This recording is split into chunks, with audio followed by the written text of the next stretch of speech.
Rochfort here. This is the RNAV approach Foxtrot into Aspen. We're getting vectors.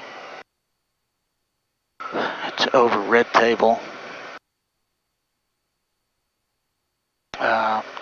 Winds today are not too bad, 24 knots total wind, but the point I want to make is when there's this much terrain, 24 knots of wind translates to an uncomfortable ride, probably one that a lot of non-pilot passengers wouldn't appreciate. So if you're planning to come to a mountainous region, have some idea about what it's going to be like just by knowing what the winds aloft are. Here we are at 14, and it's continuous light to occasionally moderate turbulence. Pretty pretty hard to tune the radios and stuff. So it's just an idea. It's not unsafe. It's just uncomfortable.